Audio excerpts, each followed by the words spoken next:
Bon, alléluia, comme on venait de le dire dans le deuxième épisode là, je vous ai parlé, cette jeune fille qui a été déviagée par un jeune homme de la paroisse, ils sont de la même paroisse, et tout le monde est d'accord pour qu'il y ait le mariage. Or, la mère de ce jeune homme là, ce futur fiancé, couchait en secret avec le père de la fiancée. Et un jour, elle a commencé par traiter la fiancée de prostituée, la fiancée de son fils. La fille, exaspérée, a commencé par dire, mais tu me traites moi de prostituée, c'est ton fils ici qui m'a déviagé devant tout le monde. Moi, je ne cours pas les hommes, c'est toi qui es marié, mais mon père couche avec toi. Et le père, en question, est aussi un devancier sur la même paroisse que le mari de la maman et le père, qui est en même temps le père du jeune homme. Donc voilà la question. Et pendant qu'elle disait ça, le jeune homme, le futur mari, est venu tomber là-dedans. Le père qui était au salon, le père adultère aussi, est sorti, a tout entendu. Le père cocu, qu'on faisait cocu, lui aussi, il a tout entendu et l'affaire a pris des proportions. Donc nous demandons aux uns et aux autres de nous donner leur point de vue à propos de cette affaire, parce qu'il y aura une conclusion que nous allons vous faire connaître, nous allons vous dire la suite de cette affaire. Mais en attendant, on voudrait vos points de vue. C'est cela, mon ami. Voilà la discussion que nous sommes en train de mener en ce moment. Voilà. Dans tout ce brouhaha, mon point de vue, c'est pendant ce moment, il faudrait un homme d'expérience, un homme sage pour venir parler, pour venir calmer la situation, pour ne pas que cette situation on vienne au point, on vienne à la bagarre, etc. Parce que ceux-là, ils sont chauds à ce que j'entends. Ils étaient très très chauds. Du coup, il faudrait un homme d'expérience pour venir calmer la situation, les faire asseoir et discuter à tête reposée. Parce que dans cette situation, il y a beaucoup de choses, beaucoup de choses à éclaircir. Il ne faut pas tout de suite se précipiter et donner une conclusion à cela. Pour moi, ce qu'il faudrait faire, c'est interroger tout le monde, que chacun donne son avis, son point de vue, que chacun apporte sa version de l'histoire. Mais moi, sans t'interrompre, la première chose, je m'en vais te demander, mais voilà tout ce qu'il y a comme intrigue autour de cette affaire. Voilà ce qui vient d'éclater comme une bombe, une grenade dégoupillée. Maintenant, dis-moi, tout ce qu'on pourrait dire, c'est vrai, on pourra faire des commentaires, mais moi, ce qui m'intéresse, c'est de savoir, est-ce que finalement, il va y avoir le mariage entre le jeune homme et la jeune fille? Et quand ils seront mariés, ou bien quand ils seraient mariés, qu'est-ce qui va se passer? Est-ce qu'il va y avoir l'entente dans ce ménage? Parce que on ne sait jamais si le jeune homme aussi, le futur marié, n'avait pas l'Esprit de Dieu sur lui pour se comporter comme Isaac de la Bible s'est comporté avec Rebecca. C'est-à-dire, ne pas violenter sa femme, faire tout pour être un mari béninois, un mari avenant, un mari qui écoute sa femme. Est-ce qu'un jour, s'il y avait écart de langage, est-ce que la femme-là, la jeune dame-là, ne va pas sortir à son mari cette affaire-là, et qui risque de les empoisonner, d'empoisonner aussi leur ménage? Voilà la question que je pose. Moi, c'est ça. Comment ça va se faire par la suite? Est-ce que ce mariage aura lieu? Et quand bien même il aurait lieu, et quelle serait l'attitude du jeune homme, le futur marié, par rapport à sa femme? Déjà, comme tu as précisé, ce sont des devanciers, des devancières. Et j'imagine qu'avant que le fiancé et la fiancée se mettent ensemble, sûrement qu'ils ont dû consulter l'Éternel. Pour moi, s'ils ont consulté que Dieu était favorable à cela, à cette union-là, cette union aura lieu. Malgré la discorde, cette union aura lieu et les deux devront manager ensemble cette situation pour ne pas que cela refasse surface, comme tu l'as dit. Si l'Éternel a voulu, forcément l'union aura lieu. Mais après, cela dépend des deux. S'ils laissent cette histoire briser, leur union, ça c'est différent. Pour moi, dans ce cas, l'union peut être possible si les deux reviennent à un raisonnement similaire, si les deux tirent le clair de cette situation, s'asseyent et mettent les parents en dehors et eux se consacrent à leur amour. Moi, je pense que cette situation... Oui, mais moi, je ne refuse pas. Elle ne peut pas finalement accepter d'épouser le jeune homme et vice-versa. Comment ça va se passer? Parce qu'en Afrique, généralement, on dit que quand la femme épouse un homme, ce n'est pas l'homme qu'elle épouse d'office, mais elle épouse les parents de l'homme, le père, la mère, les frères, les sœurs. Mais voilà déjà qu'au départ, le ver est venu s'installer dans la pomme.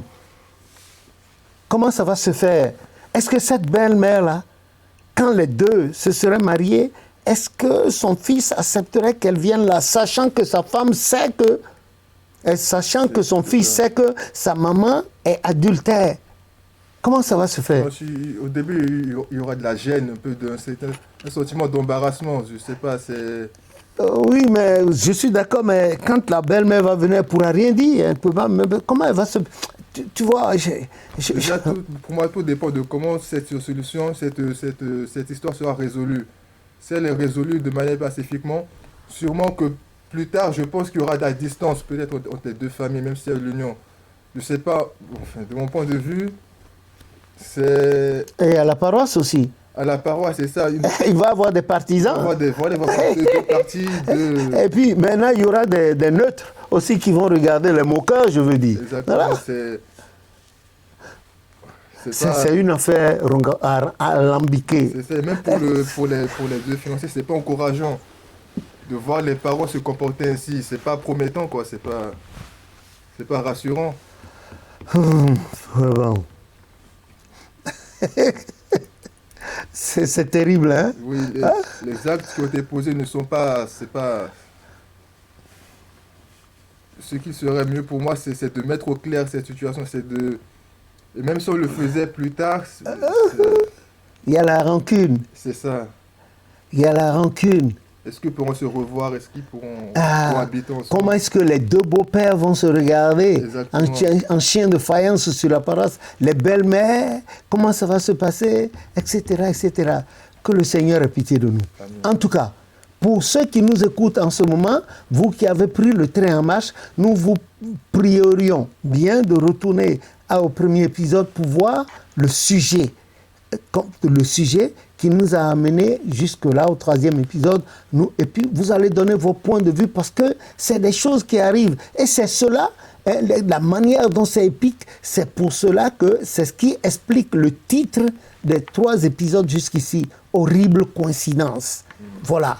Donc, nous attendons vos points de vue et dans une autre vidéo, nous allons vous rapporter comment cette affaire-là a été traitée et quelle en a été la conclusion. Ne vous moquez pas de la jeune fille, ne vous moquez pas de la belle-mère adultère, ne vous moquez pas du devancier adultère qui fait cocu l'autre devancier, etc., etc. Parce que nous sommes tous des humains et nous avons nos faiblesses. Ayant nos faiblesses, nous sommes prompts à condamner les autres. Alors que nous ne sommes pas encore sortis du marigot, on ne sait pas si le caïman qui est en train d'arriver là va nous attraper. C'est-à-dire, vivant dans ce monde, l'homme, n'importe qui peut à tout moment tomber dans les pièges du malin. Dans ces travers-là, l'homme pourrait le faire à tout moment. Bon, voilà pourquoi nous ne devons pas nous moquer de celui qui se noie. Comme le latin a dit, errare humanum est, perseverare diabolo. L'erreur est humaine, mais une fois que celui-là reconnaît que c'est une erreur, il fait amende honorable et il continue son chemin. Et le livre de Romains chapitre 3 verset 10 a dit, il n'y a pas un seul juste sur la terre. Il n'y en a pas.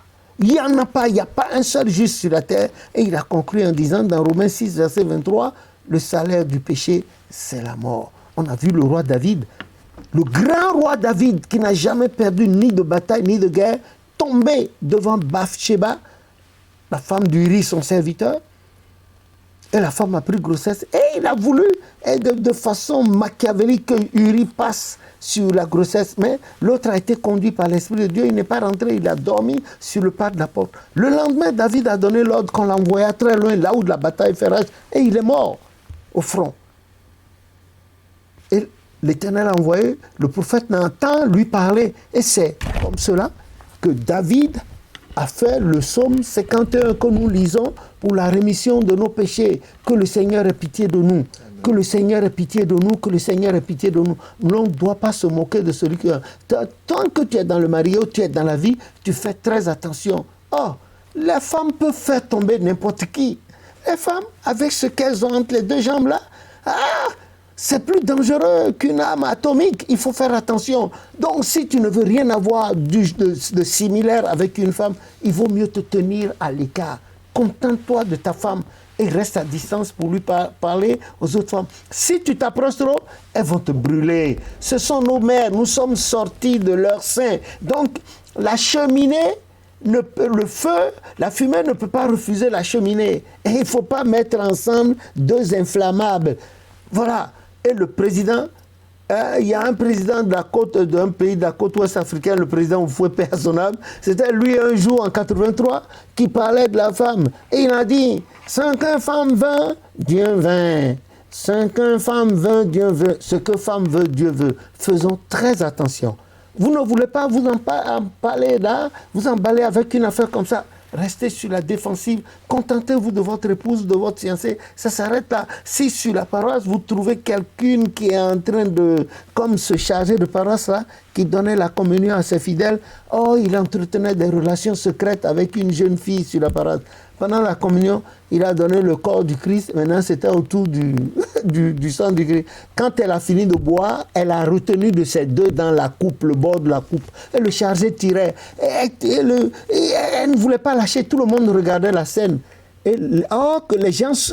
Tandis que les gens soupçonnaient déjà le chargé. Donc ça, c'est une preuve notoire quand le chargé... Et puis le chargé lui a dit à voix basse, ne fais pas ça, les gens nous regardent. Ça, c'était pas son affaire. Elle a mordu le bord de la coupe et puis elle a gardé ça pendant un moment. Le temps que les anges les mettent en spectacle. Que Dieu ait pitié de nous, nous protéger, nous les hommes, surtout. Parce que nous aussi, Jeannot Lapin, 1, 2, on veut culbuter toutes les femmes de la terre. Voilà pourquoi on meurt vite. Oh, elle, leur sexe, c'est un moule. Tandis que chez nous, c'est la vigueur. Lisez Proverbe 31, ce que la mère, là, la reine disait à le